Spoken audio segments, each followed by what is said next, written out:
Of the Waushara County Board of Supervisors to order. First, we'll start out with roll call.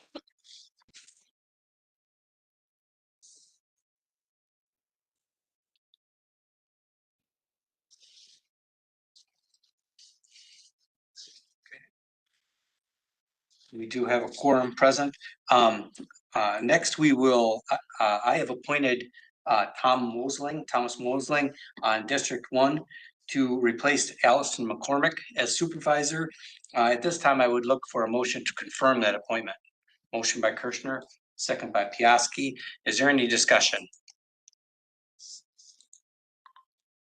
Okay, hearing none, all in favor? Aye. Opposed? Okay, congratulations. And at this time, I'll call on our Honorable Guy Dutcher, the Circuit Court Judge in Branch 1 to do the swearing in ceremony. Where would you like me to do it, Mr. Chair? Right here? There. Yes. Okay. If you could please repeat after me. Raise your right hand. I, Thomas Mosling. Having been appointed to the office of District 1 County Board Supervisor. Having appointed the office of District 1 County Board Supervisor. Swear that I will support. Swear that I will support the Constitution of the United States. the Constitution of the United States. And the Constitution of the State of Wisconsin. And the Constitution of the State of Wisconsin. And will faithfully and impartially. Faithfully and impartially. Discharge the duties of said office. Faithfully discharge the duties of said office. To the best of my ability. To the best of my ability. So help me God. So help me God. Congratulations. Thank you.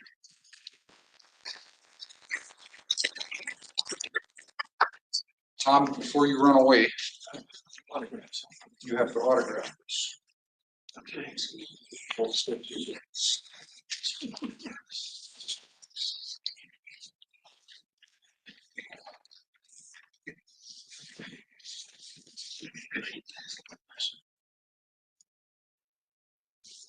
Thank you, sir. As soon as he sits down.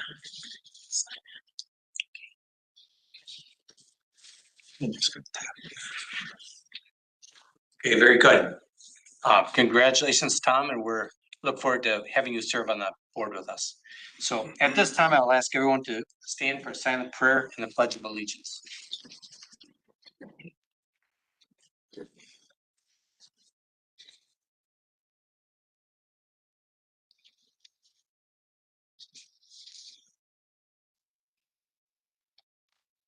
I pledge allegiance to the flag of the United States of America and to the republic for which it stands, one nation, under God, indivisible, with liberty and justice for all.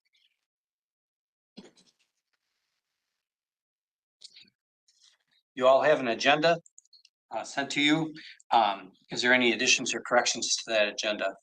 Not, I would look for a motion to approve it. Motion by Mr. Urban. Is there a second? Second by Mr. Johnson. Is there any discussion? Okay, hearing none, all in favor? Aye. Opposed? All right, that passes. You are also sent the minutes of the July 15th, 2025 regular meeting. Is there any additions or corrections to those minutes? Not, I would look for a motion to approve. Motion by Mr. Wadle, second by Mr. Bossard. Is there any discussion? Okay, all in favor? Aye. Opposed? All right, so the minutes are approved. Public comments, we have one person for public comments, Ruth Brzezowski. So I just wanted to share some good news. Earlier this month, on August 8th, we received another $57,730.95 in opioid settlement money. So we currently have, and then unfortunately, the bad news is Human Services did not get the grant where we agreed to allocate $45,000 of our balance to be matched.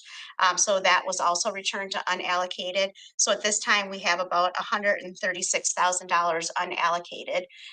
And we should be getting payments still from the Purdue bankruptcy this year. And so that will still continue to increase, but we did get our first 2 Kroger payments as well as another distributor payment in August. So we had 5 payments this month. They're a little bit smaller, but we are continuing to get that money, and I just wanted to share that with you. Very good. Thank you. We have no unfinished business. We'll go into new business reports and presentations. We'll start off with the county administrator's monthly report with our administrator, Maggie Cass. Thank you. So our focus right now, of course, is on 2026 budget preparation. The departments have all submitted their 2026 budget requests at this point. So just a general timeline reminder for you. I will be presenting the budget to the county board in October, and then in November, remember the county board meeting will be held earlier than normal. It's the first Tuesday of the month. In November, we'll hold our budget public hearing as well as the formal adoption of the budget in November. The bad news is the initial requests are coming in significantly over. The requests are 3 million more than the ask of last year at this point. If you recall, we utilized 1.5 from our undesignated last year, so we're looking at an overage right now of 4.5. I do suspect a good chunk of that will be easy enough to find as we're going through, seeing if there's any numbers inverted and such, but I think we're going to struggle with closing that gap. And so Sarah and I, our finance director, are meeting right now this whole week to go through the proposals and see where we can find some ideas. And then we are also holding another budget workshop next Wednesday with department heads and financial folks from departments to review, to brainstorm, come up with ideas and suggestions and prioritize. And then we will bring that to executive next month as well. So that we can start looking at creative ways to get some of the monies off of the levy or where we need to make some cuts. We obviously don't have all of our figures in yet for the budget. Levy limit worksheets come out early September. Health insurance figures we don't have yet. We'll have those probably the first week in September. So again, that number is going to change as we start getting closer with dates and figures and such. So we'll keep you posted on that. On the personnel front, we are really still continuing to struggle hiring with specifically our highway department. We're down 8 folks out of 42 there, which is about a 20% or so vacancy. So a couple weeks ago, the HR director, myself, and Highway Commissioner Dean met with all of the highway workers in a smaller group setting. So we had the 5 different sessions, basically had listening sessions so that we could just kind of hear from them directly on what some of the concerns are, some things that are going well over there. And so I'm following up with Dean on some recommendations and some things that we can do to not only recruit additional folks, but also retain the ones that we have there. We are also in negotiations right now with our sheriff's union. Their contract right now is up at the end of this year. And so we hope to have a proposal to the county board next month. Let's see.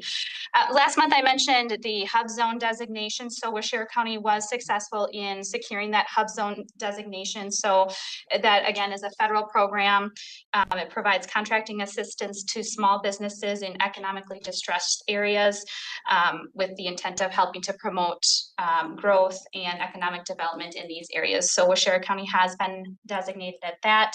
And Ruth and I will be meeting sometime soon with Wisconsin EDC to look at how we're going to work with our local businesses who might have to apply for that designation so that they have access to some federal contracts. Aside from that, events going on, obviously we just wrapped up with the county fair that many people are still kind of recouping from, but we had a lot of county staff that are out there that help make sure things run smoothly and such. So that has wrapped up. And next week, Tuesday, there's going to be a large-scale intruder evacuation and reunification drill held at Wild Rose Middle and High School. So it involves many county agencies as well as other law enforcement, all of the school districts within our county, EMS, and I'm probably forgetting some, but there'll be a lot of various agencies working together. They have worked over the last couple of years to plan for this drill. And so if you hear sirens or things, see a lot of vehicles in the Wild Rose area or near our highway department next Tuesday, it is a drill. But they are, again, there's gonna be a lot of agencies and a lot of first responder vehicles and things in the area. And so our schools have worked very closely with our law enforcement, with emergency management, EMS, so that we have a unified response in the event that something happens. Of course, we hope that it never does, but helping to have the consistency amongst the various school districts is helpful to ensure adequate response in case something is needed. That's all I have to report. Okay, very good. Thank you, Megan. Is there any questions for Megan? Yes, Pat. The Wapaka Street, old care center, that was supposed to be demoed. They've almost completed the asbestos abatement, I believe, and they will be starting the demolition in a couple of weeks and then crushing. So hopefully that will all be completed by the end of September. Anybody else? Yes. I did ask a lot about the Y project. Any updates on the YMCA? I heard they were starting to pour some, is that? I don't know where they're at with construction at this point. The property has been turned over to the YMCA, and they were working with the county a little bit on some backfill in order to get the project ready for them.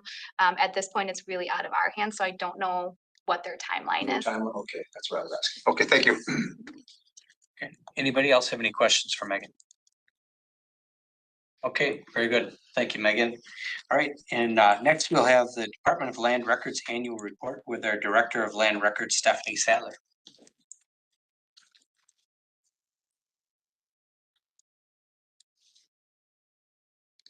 All right, good evening. My name is Stephanie Sadler. I am the Land Records Director, and this is my annual report for you guys. I want to start off with a refresher of what my department is and why we care about it. My department, we do have 2 employees, myself and our property lister / GIS assistant. Our previous person in that position did leave back in April, and I was by myself for 2 months, which was fun. But it was worth holding out for because Esme, who came on in June, has really stepped in and has been stepping up to the plate, and she's been a great fit so far. So really excited to see what she'll bring to the table for our department. Some of our main duties is we maintain the tax database. So any land ownership transfer, we handle mailing addresses, land splits, creating and distributing the tax bills to municipalities. That is mainly in our department, our assessments, all of that stuff. So we maintain that. We also maintain all of our digital data. So in this case, the geographic information systems. Last year I did talk about what that meant and why we like it. But we do maintain that. One of the most important data sets that we maintain are our addresses and our streets for our dispatch center. So that's one of the examples of data we maintain. What else we do is we assist other county departments with questions, mapping requests. We also work with the assessors to update our assessments for each tax parcel, and then we do work with municipalities during the tax season specifically, but also throughout the year on various requests. And then we do help out the public when they have questions about their properties or they would like a map of their property. I want to touch on a little bit of our revenue that we do bring in. We have our tax data that, for example, Zillow will request our tax data every year, and we do charge $100 for that. So we get roughly about $700 a year for that. As I had mentioned, we do get map requests. This can range from a landowner to a lake district to fire departments. So that price varies upon the size. Anything larger than 11 by 17 is charged anywhere between $20 to $40 depending on the size, just because of the large scale using my plotter. So there is that. One thing I didn't put up here on the bullet was our retained fees.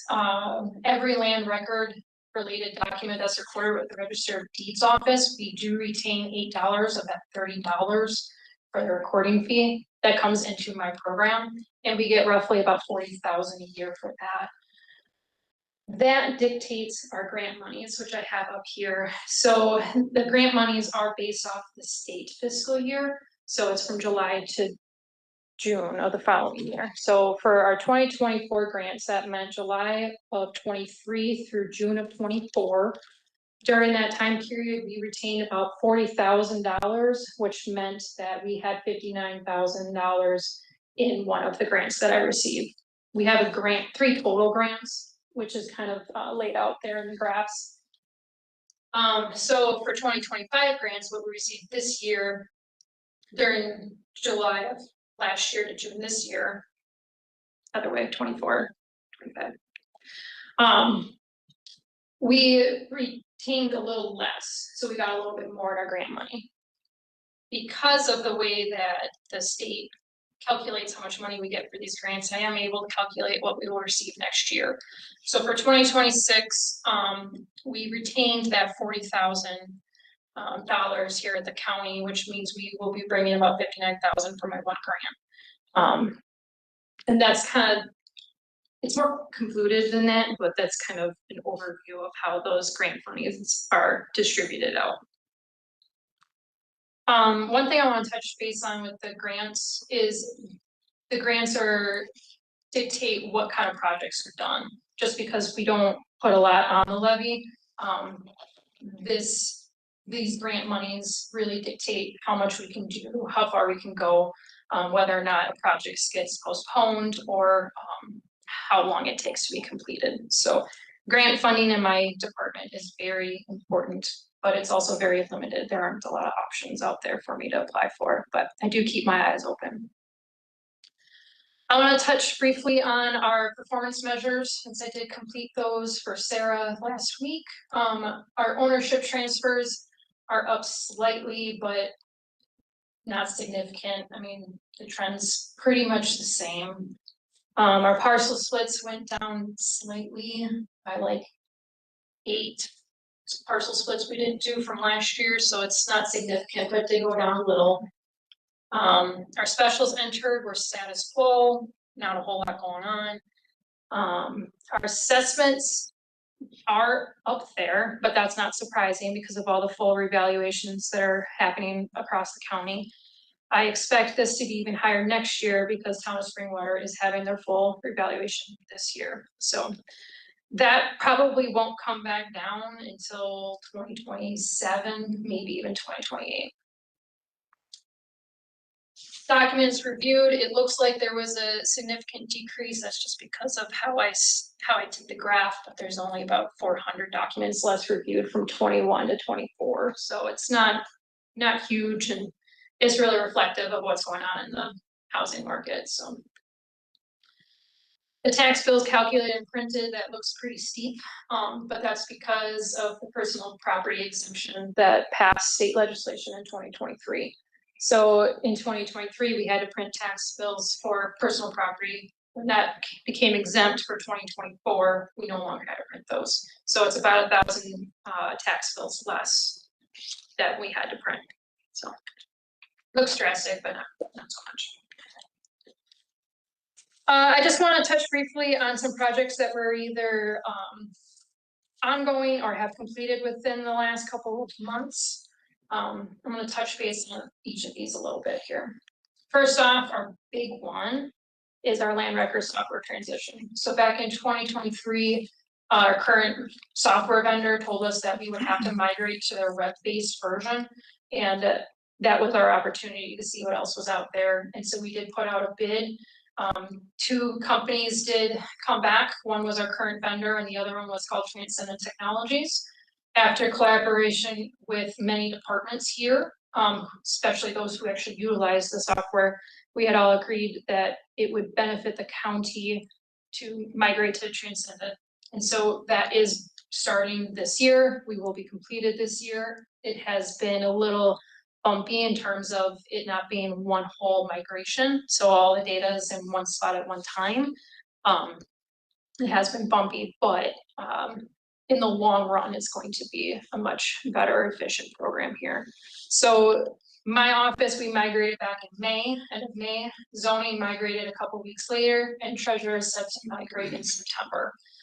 Our current vendor contract will expire at the end of September, but we will be holding a municipal training here at the Government Center on October 22nd. So we'll have somebody from Transcendent here on site.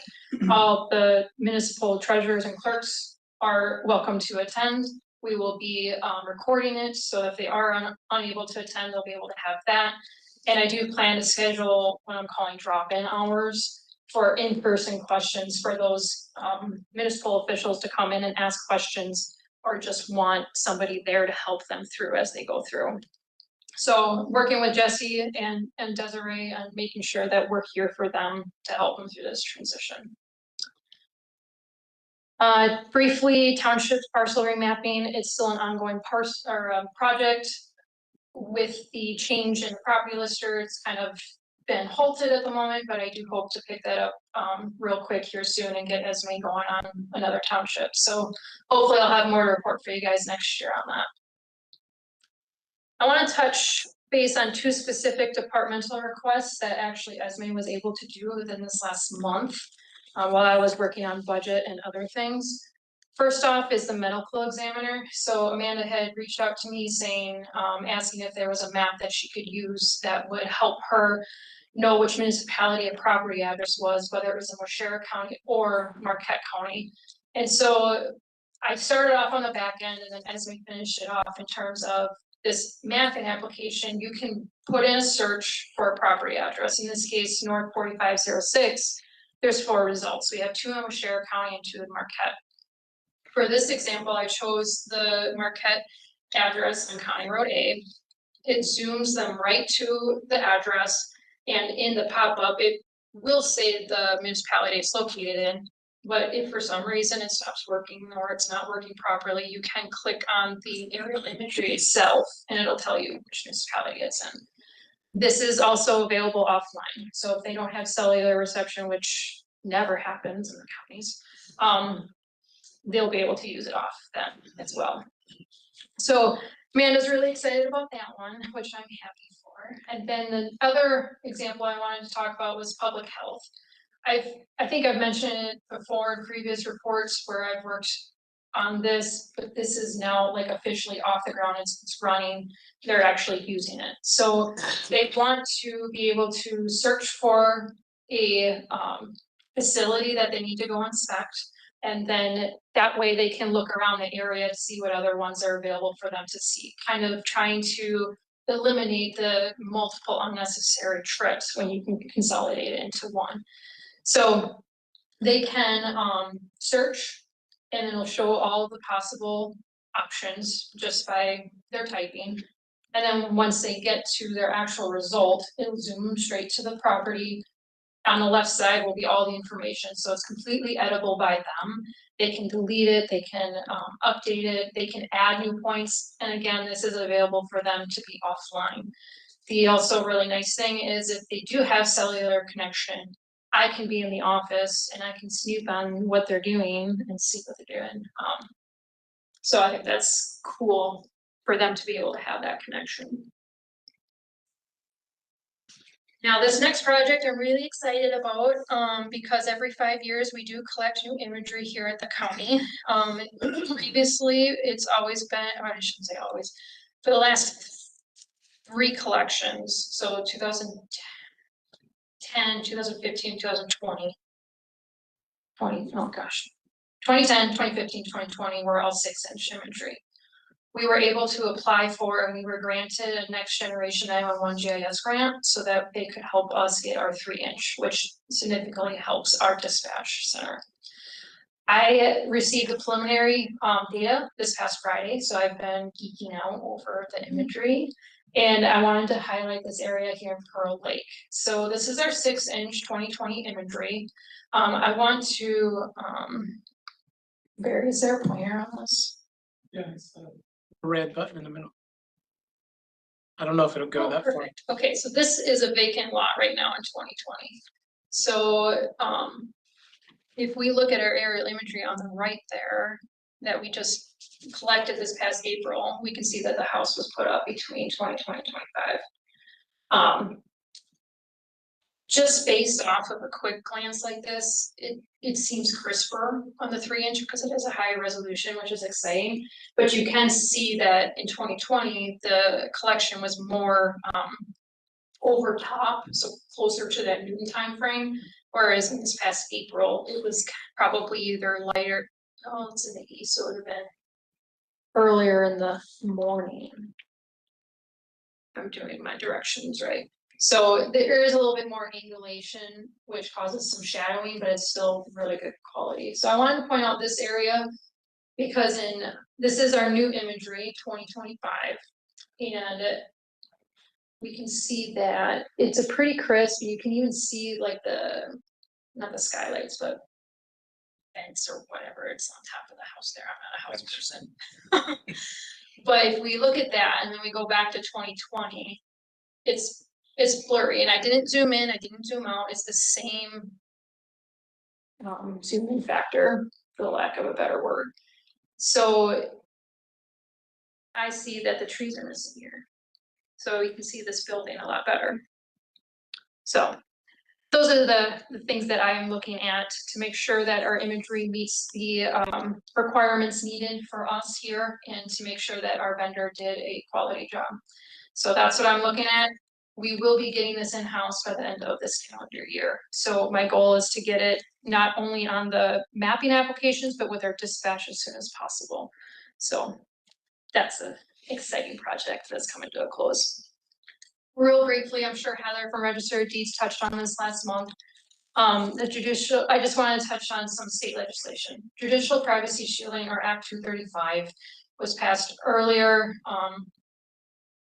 went to effect, on April 1st of 2025, and then the trailer bill was passed earlier this month. So Heather is working on updating our county policy to make sure that when we receive one, we have not yet, but when we do, we'll be ready, and so that we can protect the judicial officer's information while making sure duties continue to roll effectively.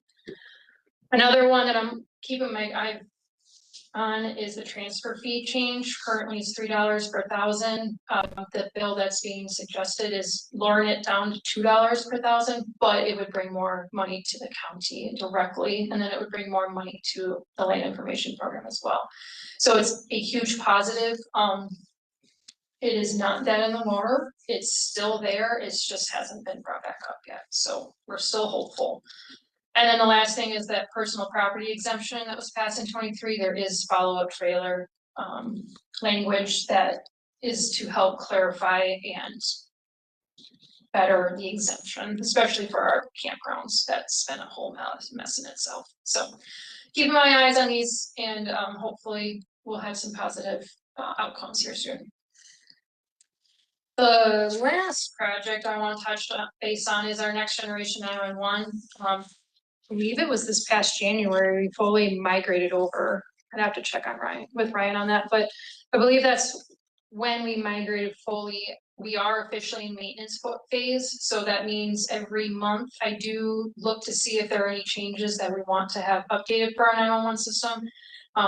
Sometimes I didn't make any new addresses, so there's no need to update the system because it's the most updated information. But I just have 20 new addresses I need to add, so I definitely will be updating that here in September.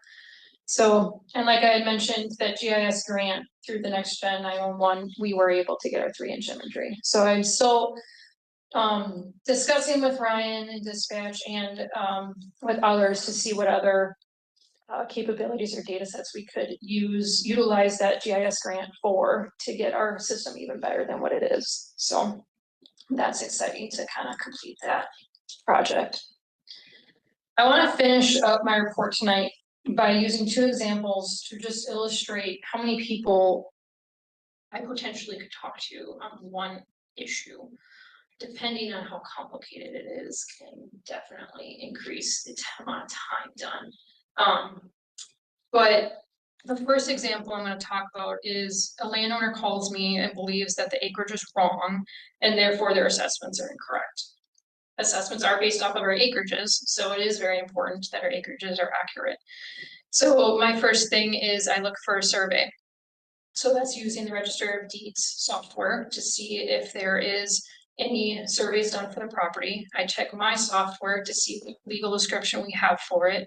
I check to see if we have an acreage listed for it. Sometimes we don't, and that's because we just don't have an accurate estimate or acreage for that property, so we don't assign one. That's usually typical around our lakes, unfortunately. So I look there, I'm doing everything internal, I'm mapping out, you know, what the property is based off the last deed on record.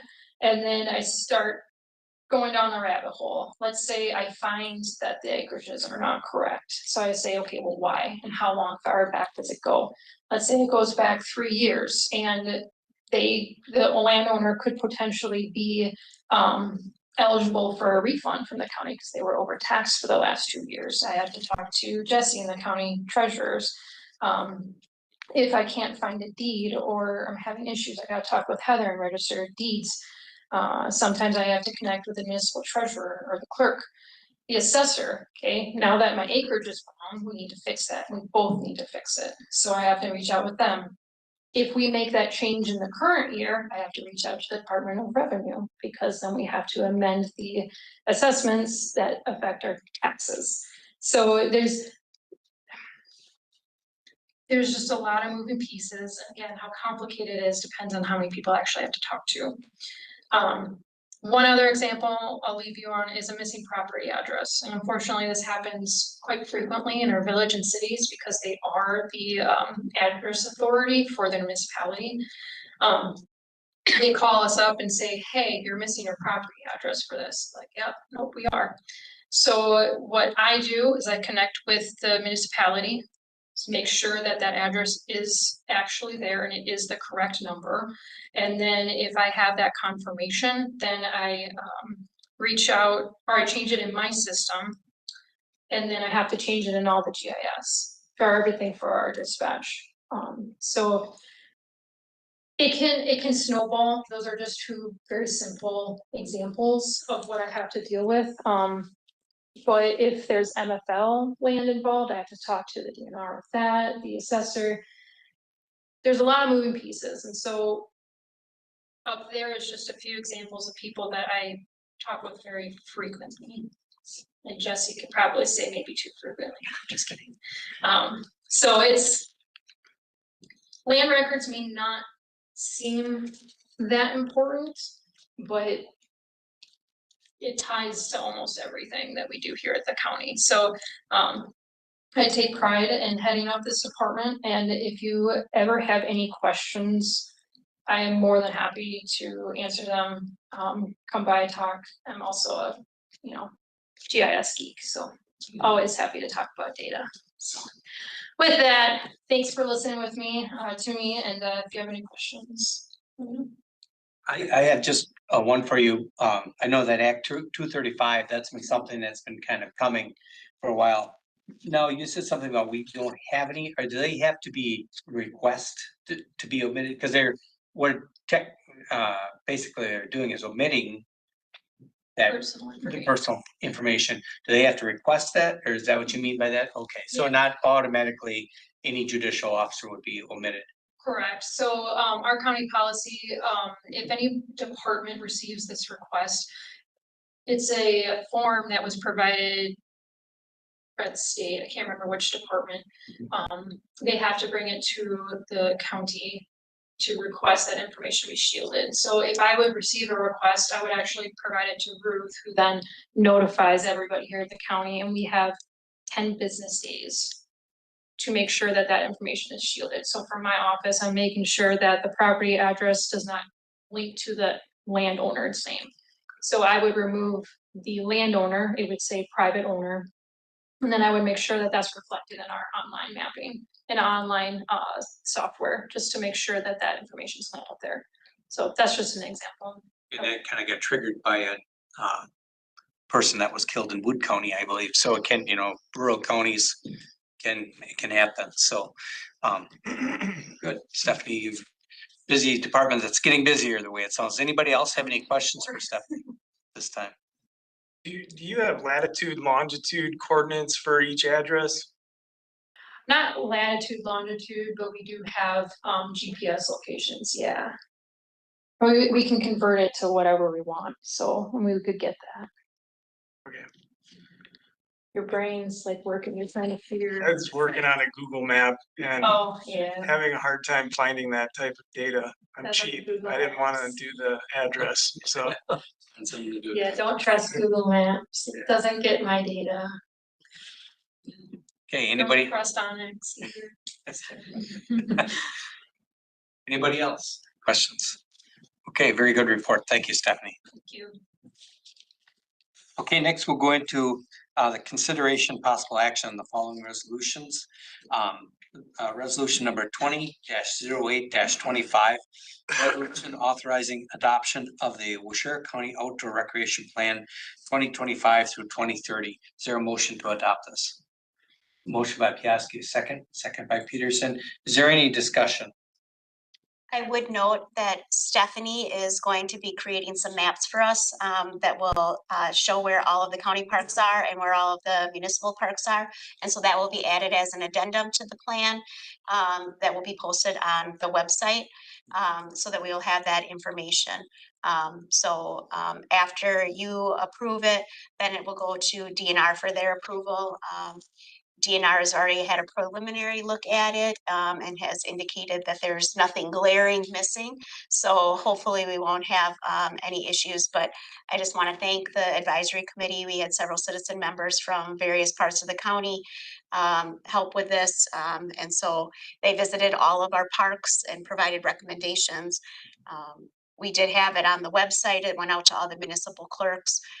So we took all of that feedback into consideration. Didn't get a lot of feedback from the public on the website, but the committee did go out and talk to different people and brought back that thing. So I really want to thank them for all of their help, and I hope that you adopt it. Yeah, it really was a very comprehensive type report. Okay, so we've had a motion and a second. Is there any other discussion? Okay, hearing none, then we'll go ahead and vote on this.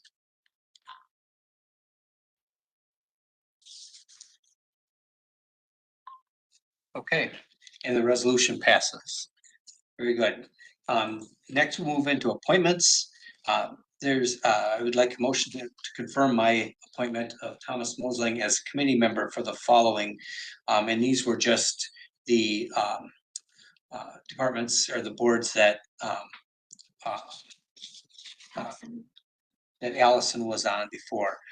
So that'd be the Administrative Review Board, the Board of Health, the Land, Water and Education Committee, Library Services Committee, Poisey Library Board, and the Winnifox Library.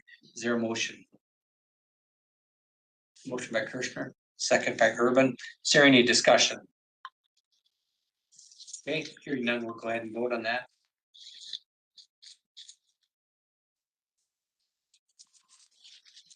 Okay, and those committee appointments are confirmed. All right, next is proclamations. We have a proclamation proclaiming August of 2025 as Child Support Awareness Month. Is there a motion for this proclamation? Motion by Peterson. Is there a second? Second by Bossard. Any discussion? Okay, hearing none, we'll go ahead and vote.